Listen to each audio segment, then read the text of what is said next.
अपने आप जितेंद्रिय हो जाएंगे। शरीर एक रथ है, बुद्धि इस रथ को चलाने वाला सारथी है, बैठने वाला जीवात्मा है, मन लगाम है, इंद्रियां घोड़े हैं, विचरने की जगह विषय भोग है। ये घोड़े विषय भोग का चारा चरने के लिए जाएंगे। अगर मन रूपी लगाम को बुद्धि रूपी सारथी ने ठीक से खींचा नहीं तो ये खंडक में गिरा देंगे। और गिरे हुए बहुत फंसे हैं, और जीव इतना भोला बन चुका है कि गड्ढे में गिरा है फिर भी वो आनंदित है। वो उसी को सुख समझ रहा है, दुख को ही सुख समझकर। यही तो भगवान की विचित्र माया है।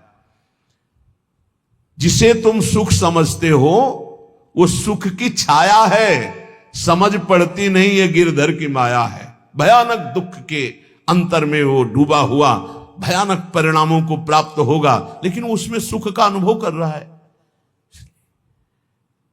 त्यक्त संगो जित क्रोधो लघ्वाहारो, तो अपने आप जितेंद्रिय हो जाएंगे। देख लेना, घृणा हो जाएगी यार, घृणा। कौन सा ऐसा सुख है जो घृणा के योग्य ना हो? लौकिक बढ़िया से बढ़िया पदार्थ खाओ, तत्काल हम उसे वापस उलटते हैं, देखने लायक नहीं रह जाएगा। चिकनी चमड़ी केवल देखकर फंस रहे हैं, कुछ नहीं, पूरा जीवन बर्बाद हो जाता है। धर्म के लिए तो सेवन करने के लिए ठीक है, बकाया भगवत प्राप्ति के लिए जितेंद्रिय चलो, ठीक से चलो। पिधाय बुद्ध्या द्वाराणि मनो ध्याने निवेशयेत्, शून्य स्वेवाव काके गुहासु च वनेषु च, नित्य युक्ता सदा योगी ध्यानम सम्यक उपक्रमेत। श्री दत्तात्रेय जी महाराज कह रहे हैं, बुद्धि को परमात्म चिंतन से इतनी बलवान बनाओ कि अपनी इंद्रियों के द्वारों से घसीट कर उसे भगवान में स्थित करो। हर इंद्रिय द्वार बंद, अंतर्मुख इंद्रियों को करके परमात्म चिंतन में लग। शून्य स्वेवावकाशेषु, एकांत स्थल में कुछ देर बैठने का अभ्यास करना चाहिए। एकांत सुख मास्यताम, 24 घंटे में 48 मिनट का तो रख ही लो शांत एकांत। अपने कमरे में शयन के समय आधा पौन घंटा अगर आप निकाल पावे, बड़ा आनंद आएगा। 24 घंटे आप सेवा दिनचर्या में लगे, आधा घंटे निकाल लो या 48 मिनट शांत बैठ जाओ। बिल्कुल कोई माला नहीं, कोई क्रिया नहीं, बिल्कुल आप इस बात को देखना करके शांत बैठो। पहले बैठ जाओ। अब देखो आपका मन कहां है, तत्काल देखिए। जो ही शांत बैठे, अब है कहां? जो सामने रूप आ रहा है, चाहे वो वस्तु हो, व्यक्ति हो, स्थान हो, उसमें तुम्हारी ममता है, उससे तुम्हारा संबंध है। वस्तु, व्यक्ति, स्थान, प्रभु आ रहे हैं कि संसार का कोई वस्तु, व्यक्ति, स्थान आ रहा है? यदि कोई संसार का वस्तु, व्यक्ति, स्थान आ रहा है तो तत्काल उसमें भगवत भावना करो, या वहां से हटा के तत्काल अपने गुरुमंत्र में लगाओ। शांत एकदम बैठो। अब उस समय जांच करो कितनी बार किसका रूप आया। प्रभु का कितनी बार आया, संसार, और जिसका जितनी बार आए उससे अधिक नंबर देखिए कि 5 बार तो उस पुरुष का आया, 5 बार उस स्त्री का आया, और एको बार प्रियाजू का नहीं आया। इसका मतलब अभी प्रियाजू में हमारा मन नहीं लगा, अभी यहां स्त्री पुरुष में, वस्तु में, व्यक्ति में, स्थान में लगा। जांच करो और हृदय में पश्चाताप करो। धिक्कार है, इतना समय हो गया, एक बार भी प्रियालाल का रूप नहीं आया। यही सांसारिक रूप आ रहे, ये सांसारिक वस्तुएं आ रही। धिक्कार है हमारे मन को, धिक्कार है हमारे जीवन को। ये हम आपको आंतरिक बात कह रहे हैं। पूज्य भाई जी महाराज, जिस समय मन को धिक्कार दिया जाता है, जलन होती है, जब जलन होती है तो निर्मल होता है, निर्मल होता है, निष्पाप होता है, मल भस्म होता है। जो ताप अंदर मन में होता है प्रायश्चित का, उससे। अब बार बार सामने आपको जो गुरुमंत्र मिला है उसको लिखिए। कोई माला नहीं, बहुत आराम से, कोई जल्दीबाजी नहीं, 1 मिनट में एक बार लिखेंगे। यहां कोई संख्या हम नहीं बोल रहे, यहां कोई आपको नहीं कि 108 बार करना है कि 50 बार करना, 5 बार करो केवल। हम कह रहे 5 बार आराम से लिख रहे, शांत बैठे, खूब आराम से, बढ़िया रा बहुत बढ़िया, धा, राधा, राधा, रात। आप देख लीजिए, अब ये भाग जहां रहा है, पकड़ो कहां भाग के जा रहा है। इस वस्तु से क्या संबंध है, इस व्यक्ति से क्या संबंध है, कितनी बार इसको छुआ है, देखा है, भोगा है, मिले हैं, सूंघा है, कितनी जन्मों में। धिक्कार तुझे मन, जो तू राधा नाम को छोड़कर, प्रियाजू के इस अमृत में नाम को छोड़कर भाग रहा है, फिर उसे लाओ नाम में, फिर लाओ नाम में। आप देखिएगा एक दिन उसी रा और धा के बीच में प्यारी जो और प्यारे जो मुस्कुराते दिखाई देंगे। देख लेना, एक समय 24 घंटे में ऐसा निकालो जिस समय आप अपनी अंतःकरण की वृत्ति को बार बार बाहर जाते हुए घसीट कर अंतर में लगाओ। हर समय साधन में लगे हो, लेकिन एक समय इतना साधन कर, जो गृहस्थी में हम कह रहे 10 मिनट शुरू करो भाई, 10 मिनट से 10 मिनट शांत होकर बैठ जाओ। 10 मिनट बैठने में क्या परेशानी, उस समय जांच करो, जहां जहां मन जाए वहां से हटाकर नाम में लगाओ। बार बार सुंदर स्वर्णिम अक्षरों से नाम लिख रहे, रंग बिरंगे अक्षरों से, रा और रंग से, बड़ी आ की मात्रा और रंग से, धा और रंग से, बड़ी आ की मात्रा और रंग से, ऊपर के ऐसे खेलो, मन को खिलाओ, राधा नाम में खिलाओ, डुबाओ इसमें। आप देख लेना, हमारी बात को समझ लो। केवल ये वो बात कह रहे हैं जो आपको प्रियाजू के रूप के ध्यान में डुबो देगी। यही राधा नाम रूप प्रकाशित करेगा। तेरो रूप कहत नहीं आवे, सी हरिवंश कछुक जस गावे, वो रूप ये प्रकाशित कर देगा। तो कह रहे शून्य स्वेवाव काशेषु, एकांत स्थन में जहां आपको विक्षेप न पड़े। ऐसी वृत्ति के समय अगर आपको कोई शोरगुल सुनाई दे रहा हो, आपका अभ्यास दृढ़ नहीं, तो एक रुई को ऐसे कपड़े में करके, महीन कपड़े में 2 बना लो, ऐसे लगा लो, कान में लगा लो, आवाजें नहीं जाएगी। अब ध्यान करो, देखो साधन की प्रणाली। और जब अपने साधन की बात होती है ना, तो आप हजारों अलग अलग आवाज करो तो हमें बस इतना समझ में आएगा कि चिड़िया चहचहा रहे हैं, आवाजें निकल रही, बस हमारे लक्ष्य में कोई अंतर नहीं पड़ने वाला। और अगर डूबना हो गया तो आवाज भी खत्म, श्रवणेंद्रिय होते हुए भी शोरगुल नहीं सुनाई देगा। पर प्रारंभिक दशा में ऐसा चाहिए। अगर आपको बार बार विक्षेप हो रहा हो, विक्षेप तो इतना कि घड़ी का टक टक भी बर्दाश्त नहीं होता, मन है ध्यान में बैठे ना, वो पहली बार एक खिड़की खुला है, खिड़की खुला है, खिड़की, अब उठो, पहले खिड़की बंद करके आओ। ये इसको बैठते ही देख लो कि कोई ऐसा प्रश्न तो नहीं कर रहा कि अमुक कोई बात हो, उसको निपटा दो पहले। हम सबसे पहला काम करते थे, अगर राधा वल्लभ जी के दर्शन करने जाने हो, हमें इत्र खरीदना, तो सबसे पहला काम हम इत्र खरीदेंगे। क्यों? ये दर्शन नहीं करने देंगे, इत्र खरीदना है। बार बार कहेगा इत्र हमें दर्शन में नहीं डूबने देगा, तो पहले हम वो काम सब कर लेते थे जो राधा वल्लभ जी के दर्शन के बाद कर रहे हैं। अब दर्शन में तो केवल दर्शन। ऐसे ही जब हम ये जो 20 मिनट, 30 मिनट, 40 मिनट समय की बात करें, इसमें जब आपको समय देना हो तो कृपया मन के लिए कोई काम मत छोड़ना, वो बिल्कुल फुर्सत वाला। इसलिए हम कह रहे हैं सोने जाने के समय कि अब हम शयन करने जा रहे हैं, उस समय आप समय दीजिए। और अगर ये पहले ही बार में कह दे कि अमुक अमुक अमुक, तो तुरंत सुधार दीजिए, नहीं पूरे ध्यान में वही चलाएगा। वो बहुत बहुत ही विघ्नकारी रहता है जब तक निर्मल नहीं हो जाता। और जिस समय नाम पकड़ने लगता है, ऐसा आनंद आता है कि केवल रोने का मन करता है। आप इसको करिएगा जरूर, एकांत स्थल पे करिएगा। और जब ये करने विघ्न करे तो कान में श्रवण होता रहता है, शोरगुल। तो ये हमने किया है प्रारंभ में, रुई में ऐसे, और एक महीन कपड़ा का बना के ऊपर कपड़ा से ऐसे, और ऐसे खूब ठास के भर ले, अब आवाज ले जाएगी।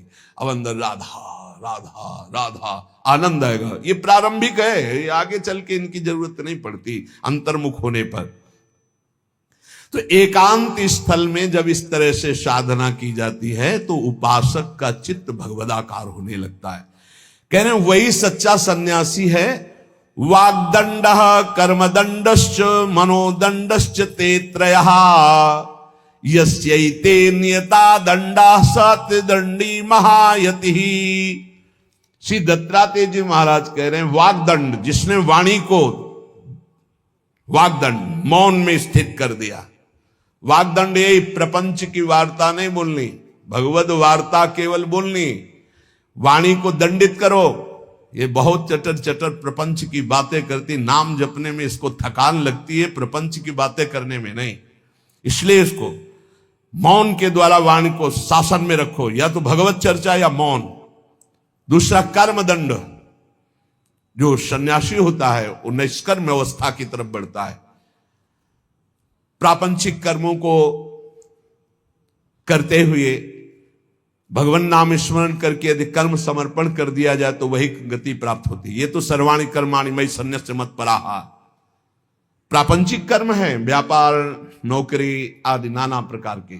लेकिन इन कर्मों को भगवत स्मरण करते हुए किया जाए, भगवत समर्पित कर दिया तो वही गति प्राप्त होती है जो निष्कर्म अवस्था को प्राप्त सन्यासी की होती है। 3 दंड होते हैं, वागदंड और एक होता कर्मदंड, शरीर को निश्चेष्ट रखना, निष्क्रिय रखना, और मनोदंड, मन को निसंकल्पित रखना, कोई संकल्प न बनना। इसे संन्यास भाव को प्राप्त महापुरुष की अवधूत स्थिति तक पहुंचने का यह रास्ता है।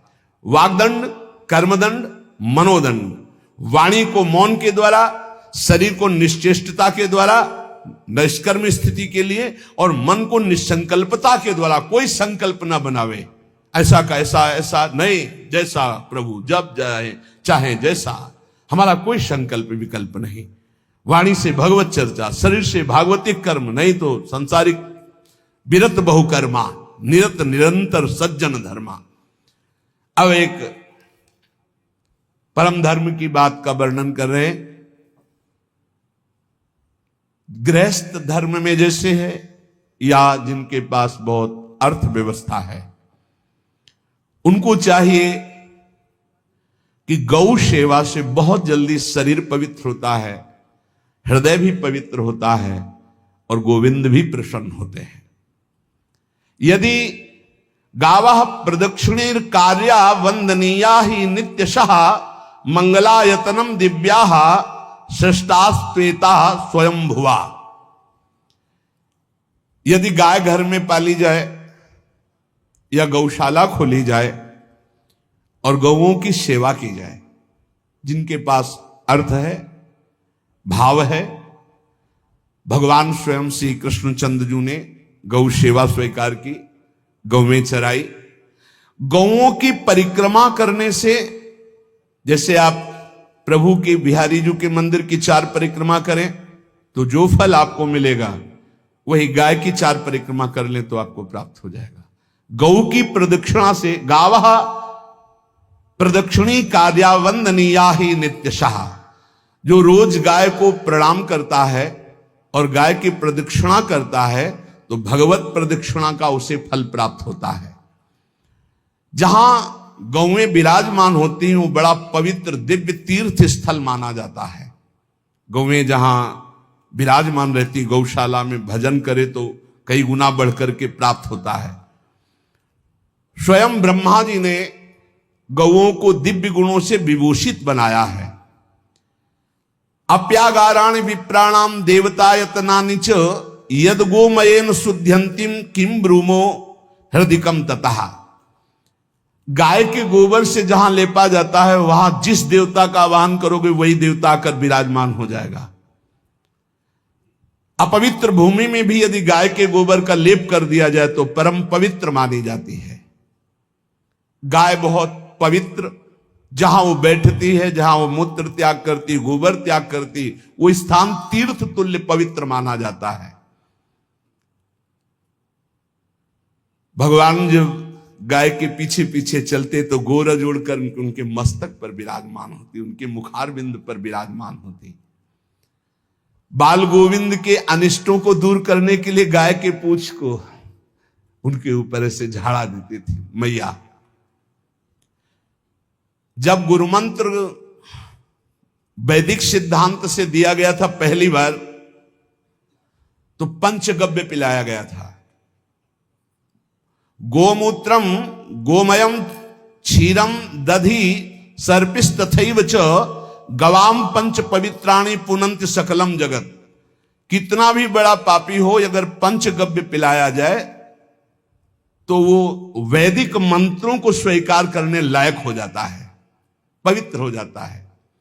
पंचगव्य में 5 चीजें गाय की होती है। गाय का मूत्र, गाय का गोबर, गाय का दूध, गाय का दही और गाय का घी, ये पांचों मिलाकर पंचगव्य पिलाया गया था।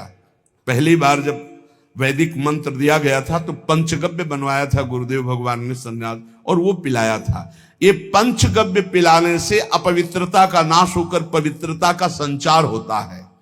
इसलिए धन्य है उनका जीवन जो गौ सेवा परायण है भगवत भाव से, गाय में साक्षात भगवान का भाव रखकर गौ सेवा करते हैं। त्रिषिता गौर गृहे बद्धा गेहे कन्या रजस्वला देवशास्त्र सन्निर्माल्य हंति पुण्यम पुराकृतम। यदि घर में गाय बंधी है और भूखी है और प्यासी है तो तुम्हारे सारे पुण्य नष्ट हो जाएंगे। अगर घर में रजस्वला कन्या बहुत काल तक है और उसका विवाह आप नहीं कर रहे हैं तो आपके सारे सुकृत नष्ट हो जाएंगे। यदि घर में ठाकुर जी विराजमान है, कर का पहनाया हुआ माला सुबह तुमने देख लिया तो तुम्हारे सारे पुण्य नष्ट हो जाएंगे, क्योंकि शयन कराते समय तुमने उतारा नहीं, अर्थात तुम सेवा में प्रमाद करते हो। तो देवताश्च निर्माल्य हंति पुण्यम पुराकृतम। जैसे सुबह श्रृंगार किया तो रात्रि के शयन के समय वो हटा लेने चाहिए माले। जब हम शयन कराते हैं तो भले पुष्प शैया पे शयन कराएं पर माला नहीं धारण कराएं। श्रृंगार का माला अगर दूसरे दिन दर्शन किए क्यों पहने ठाकुर जी, तो तुम्हारे सुकृत नष्ट हो जाएंगे। गाय बंदी हो घर में, वो प्यासी है और भूखी है, तुम्हारे सुकृत नष्ट हो जाएंगे। त्रिषिता गौर गृहे बद्धा, क्योंकि तुम्हारे पास है, सेवा करना चाहिए। यो वै गाम प्रतिसिद्धेन तो चरंतिम च स्वतरणम नरहा तस्य पूर्वे च पितरा कंपनते पतनोन्मुखा। यदि गाय हरी हरी घास चर रही कहीं और तुमने डंडा ऊपर प्रहार किया और लाठी मारी तो तुम्हारे पितर खोपड़ी के बल नरक जाने के लिए तैयार हो गए। ये लिखा है चरंतिम स्वम तृणम नरहा तो तस्य पूर्वे च पितरा कंपनते पतनोन्मुखा। इसीलिए क्या भारत से कहीं किसी की तुलना हो सकती है जहां गौ को माता की पदवी दी गई, जहां गौ को हम आराध्य देव के रूप में मानते हैं, आराधना करते हैं। गौ रक्षा, गौ सेवा, ये बहुत बड़ा इसमें छुपा हुआ है। स्वयं भगवान अवतरित होकर गौ जब गाय के रूप में पृथ्वी रमाती तो भगवान का अवतार हुआ है। बड़ा विचित्र समय आता चला जा रहा है कि अब आधुनिक यंत्रों की ऐसी सेवाएं हो गई बड़ी बड़ी कि अब ना बैल की जरूरत है, और ऐसे दूध की महंगाई बन गई कि अब देसी गाय 2 लीटर 3 लीटर 4 लीटर, और ऐसी ऐसी कि 20-20 25-25 लीटर दे तो कौन देसी गाय को। तो गौओं का सेवा का भावना शास्त्र आज्ञा करता है कि जो प्रतिदिन अग्रग्रासे परोभावा कर्तव्यो भक्ति तोन्वहम अकृत्वा स्वयं आहारम कुर्वम नापनोति दुर्गतिम। जे ही तुम्हारे गृहस्थ में घरों में पहले होता था, अब तो भगवान जाने, जे ही पहली रोटी तवा में गई तो वो निकाल करके पक्की रखी जाती थी गौग्रास के लिए, पहला रसोई में। तो इसमें लिखा प्रतिदिन स्वभोजनम, पहले स्वयं भोजन न करके गाय के लिए ग्रास निकालना चाहिए। तो जिनके पास अर्थव्यवस्था जो गृहस्थ धर्म में है या जिनके पास अर्थ है, कुछ रोज 1 रुपया निकालो। हम कह रहे रोज निकालो तो महीने में 30 रुपया होते। 30 रुपया में एक गाय को हरी घास तो एक टाइम पवा ही सकते हो ना, बहुत नहीं है तो 1-1 रुपया निकाल के अगर एक गाय को चारा दोगे तो एक बार का भोजन तो हो ही सकता है। 30 रुपया में हरी घास जाकर के उसकी दावा एक बार तो पवा दोगे ना। अग्रग्रासे परोभावा कर्तव्य भक्ति तोन्वहम, भक्ति पूर्वक गाय को 1 ग्रास भोजन में 1 रोटी तो निकालना चाहिए गाय के लिए, ऐसा शास्त्र आज्ञा कहता है। जो ऐसा करता है तो अकृत्वा स्वयमाहारम कुर्वन् नाप्नोति दुर्गतिम, अपने आहार से 1 रोटी निकालकर गाय को देता है और स्वयं 3 रोटी भले पाले 1 रोटी गाय को दे दी तो बोले उसकी दुर्गति नहीं होगी, अर्थात उसके अंदर भाव बढ़ता चला जाएगा वो भगवान की भक्ति में। और तेनाग्नयो हुता सम्यक पितरश्चापि तर्पिताः देवास पूजितास्ते ने यो ददात गवान्हिकम, जो प्रतिदिन गौग्रास निकालता है, अर्पित करता है, तो उसको अग्निहोत्र करने का फल मिलता है, उसके पितरों को तृप्ति मिलती है और समस्त देवताओं के पूजन का फल मिल जाता है जो गौग्रास निकालता है। यो वै ताड्यते यष्ट्याधेनुम मर्त्यो विमूढ़धि, जो मूर्ख मनुष्य, जैसे अब गाय दूध नहीं दे रही, मार डंडे डंडे मार रहे हैं, इंजेक्शन लगा रहे हैं, ऐसे वैसे कर रहे हैं, उसको ताड़ना दे रहे हैं, तो बोले जो मूढ़ बुद्धि मूर्ख मनुष्य, यो वै ताड़ते यष्ट्याधेनुम मर्त्यो विमूढ़धि, वो गाय को लाठी से मारता है, डंडे से मारता है, हाथों से मारता है, तो धर्मराजस्य नगरेशा याति करवर्जिताहा, धर्मराज जी पहले अपने नरक में ले जा करके उसके कहते थोड़े थोड़े तिल तिल करके पहले इसके हाथ काटो, मरना है नहीं वहां, अब आराम आराम से थोड़े थोड़े पहले हाथ वर्जिता है, इन्हीं हाथों से गाय को मारा था ना, तो ऐसे जो थोड़ा थोड़ा काटा जाता है उसके हाथ, कर वर्जिता हा, उसके दोनों हाथ काट करके थोड़े थोड़े ऐसे। यो वै दंसान वार्यति तस्य पूर्वे कृतार्थ काहा, नृत्यंत सवादिस्मास्तरिष्यति भाग्यवान, जो गौ के शरीर को स्नान कराता है, गौ के शरीर को कीट आदि से मच्छर आदि से रक्षा करता है और खूब अच्छा अच्छा पदार्थ गौ को, केवल दूध के लोभ से नहीं, ये हम गौ सेवा की बात कर रहे हैं, ये कि नहीं वहां 10 लीटर दूध देती तो हाथ फेरो, जब दूध नहीं देती है तो चारा भी ठीक से नहीं दे रहे, और उसके ये स्वार्थी हो, गौ सेवा का बात नहीं, वो दूध का लोभी केवल व्यापार की बात करता है। गौ सेवा का तात्पर्य है गौ सेवा, केवल खूब बछड़े को पिला दिया प्रसाद रूप से, जो दूध मिला उसका अपने सेवन की, वो बात तो अलग है।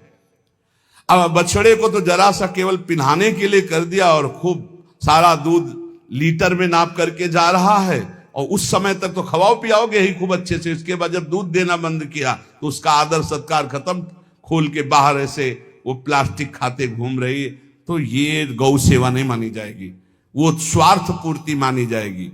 जो सदैव गौ सेवा करता है, उसके डांस मच्छर हटाता है, स्नान कराता है, पीठ में हाथ फेरता है, उसके पूर्वज जो पितर होते हैं वो नाच पड़ते हैं, उनका मंगल होना शुरू हो जाता है कि हमारे वंश में गौ सेवक पैदा हुआ, बड़ा भाग्यवान है और वो गौ के द्वारा हमें तार देगा, ऐसा भाव। गौ सेवा हमारे सनातन धर्म में बहुत बड़ा स्थान गौ सेवा का है। पर एक बात ध्यान रखें, इन सब सेवा का फल है भगवान के चिंतन में निरंतर वृत्ति डूब जाए, हमारी एक एक वृत्ति एक एक क्षण भगवान के चिंतन में डूब जाए। अगर नहीं तो हम आपको उत्तर दे रहे हैं। कल प्रश्न हुआ था कि क्या गौ सेवा के बिना मुक्ति मिल सकती है? क्या महाराज नृग जैसा कोई गौ सेवक हुआ है दानी?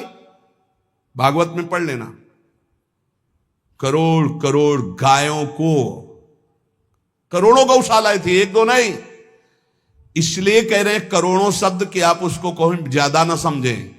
पृथ्वी के कोई भूमि के कण गिन सकता है, बारिश की बूंदे गिन सकता है, लेकिन महाराज नृग की गौएं जितनी दान की गई वो गिनी नहीं जा सकती थी, ऐसा वर्णन आता है। अरबों अरबुद गौओं की सब स्वर्ण से अभिषिक्त करके ब्राह्मणों को दान करना, इतने बड़े गौ सेवक, इतने बड़े दान करने वाले, एक चूक हो गई, ना दान लेने वाले तपस्वी ब्राह्मण की गाय किसी अन्य ब्राह्मण को दान कर दी, और वो ब्राह्मण ने जब गाय देखी बोली मेरी गाय चुरा ली, बोले महाराज नृग ने दी। महाराज नृग से कहा मेरी गाय है, तो उनका गौशाला में आ गई होगी, आपको 10,000 गौएं देते हैं, आप अपनी गाय। बोले मैं प्रतिग्रह नहीं लेता। जिसने दान लिया था उसने कहा गाय यही लेके जाऊंगा, तो उनका आप गाय छोड़ दीजिए, आपको 10,000 गाय देते। बोले नहीं लूंगा। बस अनजाने के अपराध ने गिरगिट बना दिया था, कुएं का गिरगिट। पर भगवान बड़े कृपालु हैं, गौ सेवक थे, इसलिए गोविंद द्वारिकाधीश जी ने उनका उद्धार किया। सब साधन का फल है अच्युत भावना से युक्त होकर, भगवत भावना से युक्त होकर निरंतर भजन करते हुए सेवा परायण रहो, चराचर जगत की सेवा परायण रहो। भजन करना ही सबसे बड़ा परम धर्म है। हम सब सेवाएं करें जगत की, लेकिन अंदर से राधा राधा राधा, गोविंद गोविंद गोविंद गोविंद, आनंद आ जाएगा। तन से सेवा करो, मन से भगवान की चिंतन, मामनुष्मर युद्ध से, भगवान की चिंतन में रहो। सेवा और व्यापार में अंतर होता है। गौ सेवा के बहाने से धन का जो दान लेना है और उसका अपने में प्रयोग करना, मैं पितरों सहित नरक जाना है, लिख लो। गौ सेवा के बहाने से दान लेना और उसका अपने परिवार के सुख में पैसे का प्रयोग कर देना या अपनी वासनाओं की पूर्ति में लगा देना। आया गौ सेवा के लिए और आप प्रयोग कर रहे हैं गाड़ी घोड़ा नाना प्रकार के सांसारिक भोगों में, तो लिख लो पितर सहित तुम्हारे नरक जाएंगे, क्योंकि गौ सेवा के लिए आया है। गौ सेवा का धन सिर्फ गौ सेवा में ही लगना चाहिए। आप गौ सेवक है, दूध पान कीजिए, रोटी खा लीजिए, लेकिन गौ सेवा का अर्थ आप अपने वासनाओं की पूर्ति में, अपने मनोरंजन में या अपने मन के संकल्प भावना में नहीं पूरी कर सकते। गौ सेवा के लिए ही पूरी कीजिए। गौ के वास का निर्माण, गौ के भोजन की व्यवस्था, वो दूध दे ना दे, वो कैसी भी अवस्था में हो, उसकी सेवा परायणता, उसके लिए सेवक रखना, सेवकों को भी सुख प्रदान करना, लेकिन स्वयं कभी गौ के सेवा के लिए आए हुए धन का स्वयं के लिए भोग न करना और निरंतर भजन में रखना, उसे परम पद की प्राप्ति हो जाएगी। इसलिए हमारे सनातन धर्म में गौ सेवा का विशेष महत्व है और इस महत्व को सबको स्वीकार करना चाहिए। यदि आप गौ पालन स्वयं नहीं कर सकते तो 4 लोग मिलकर के, क्योंकि आज जो गायों की व्यवस्था वो बड़ी दयनीय हो रही है। दयनीय इसलिए हो रही कि दूध की अधिकता के चाह रखने वाले भैंस रखते हैं या विदेशी गाय रखते हैं। अपनी भारतीय जो देसी गाय है वो उतना अधिक नहीं देती कि 40 लीटर 30 लीटर 25 लीटर, बहुत अधिक देगी तो 5 और 8 लीटर। देसी शुद्ध गाय अपनी जो है वो 8-10 लीटर, बहुत जब व्यवस्था हो। नहीं तो अपने गांव में तो देखा है तो 2.5-3 लीटर से ज्यादा नहीं देंगे, 1.5 लीटर इधर 1.5 लीटर उधर, या बहुत हुआ तो 2 लीटर 2 लीटर, पर वो स्वर्णिम दूध होता है। जो दूध की चाह रखने वाले जन थे अब वो गायों को नहीं रखते, देसी गायों को कोई बिरला ही रखता है। अब पहले बैलों की जरूरत होती थी, गाय बछड़ा दिया तो आनंद होता था कि किसानी के काम में। अब तो ट्रैक्टर है तो बैलों की जरूरत नहीं। अधिक दूध के लिए अरे अब तो पशुओं की जरूरत नहीं, केमिकल से दूध बन रहे हैं, टैंकर के टैंकर। तो फिर हमारी जो गायें हैं उनकी बड़ी दुर्दशा हो रही। तो हमें चाहिए कि जो गृहस्थ जन हैं, धनी मानी जन हैं, या जिनके पास शरीर व्यवस्था, बौद्धिक स्तर सेवा परायण, अर्थव्यवस्था, वो थोड़ा 4 गाय की व्यवस्था करके उनकी सेवा करें, क्योंकि हमारे सनातन धर्म का स्वरूप है जहां मां पदवी दी गई है गांव को, गौ माता कहा गया है। गौ में समस्त देवता विराजमान है। गौ का बहुत बड़ा महत्व वर्णन किया गया धर्म शास्त्रों में। यहां तक कि जब कोई ऋषि नाराज होता था तो आगे गाय करके जाया जाता था तो क्षमा हो जाती थी, गाय को देखते ही वो क्षमा कर देते थे। बहुत महिमा वर्णन की गई है गौ की। इसलिए जिसको भी अगर नहीं अर्थव्यवस्था है तो एक रोटी तो निकाल सकते हो ना। तुम्हारी रसोई में रोटी बने तो पहली रोटी निकाल लो और आसपास जहां गाय बंधी हो तो उसको दे आओ जाकर, तो कम से कम धर्म का पालन हो जाएगा, गौ सेवा बन जाएगी। तो गौ सेवा, चराचर जगत की सेवा, भगवत सेवा, सबका फल है। फिर प्रारंभ में आ जाइए स्मृति। योगी हो तो चित्त की वृत्ति का निरोध करके परमात्माकार, ज्ञानी है तो चित्त वृत्ति का लय करके स्वरूप स्थित, भक्त है तो एक एक वृत्ति सावई मनः कृष्ण पदार विंदयो। भगवान के चरण में, भगवान के नाम में, भगवान के रूप में, भगवान की लीलाओं में। स्मृति अगर नहीं तो सब साधन अधूरा, और स्मृति तो हर साधन पूरा। इसलिए एक बार कमर कस लो, चाहे जगत की सेवा करो, चाहे जिस कार्य में लगे हो, तुम्हारी स्मृति प्रभु में लगी हो। स्मृति के बिना हम जीवन का कोई महत्व नहीं समझते। स्मृति विहीन जीवन सब व्यर्थ। इसीलिए उन परमहंसों के चरणों में स्वयं भगवान चरण रज लेने के लिए पीछे डोलते हैं, जो निरपेक्षम मुनिम शांतम निर्वैरम समदर्शनम अनुब्रजाम्यम नित्यम पुयत्यंगुरेण भी। ना कोई प्रतिज्ञा, ना कोई चाह, ना कोई इच्छा, निरंतर भगवदाकार वृत्ति, निरपेक्षम मननशील, द्वंद्व विमुक्ता, जो शांत हैं, जो किसी से वैर नहीं रखते, भगवदाकार वृत्ति, उसी मार्ग के आप पथिक हैं। सर्वतो भावेन, अपने मन को समेट लो धर्म और कर्म दोनों से, और साब त्यज लोक धर्मान, और परम धर्म का सेवन करते हुए समस्त चराचर जगत को भगवत स्वरूप निरखते हुए इसी जन्म में परम पद को प्राप्त हो जाओ। सत्संग का सार हमारा शरीर है, इससे सेवाएं बने, हमारा मन है, इससे चिंतन बने, हमारी वाणी है, इससे लीला गुण का गायन करें, और हम स्वयं परमात्म अंश हैं, परमात्म स्वरूप है, ऐसी ठसक बनी रहे, जीवन मुक्त ही हो। स्वार्थ को लेकर किया गया धर्म रंग नहीं लाता। निष्काम किया हुआ छोटा सा भी धर्म परमार्थ की ऊंचाई पर चढ़ा देगा। ध्यान रखना, परमार्थ की ऊंचाई पर चढ़ा देगा। इसलिए निष्कामता सब सोहित, निष्कामति। श्री वृंदावन विश्राम श्री राधा वल्लभ लाल को हृदय ध्यान मुख नाम।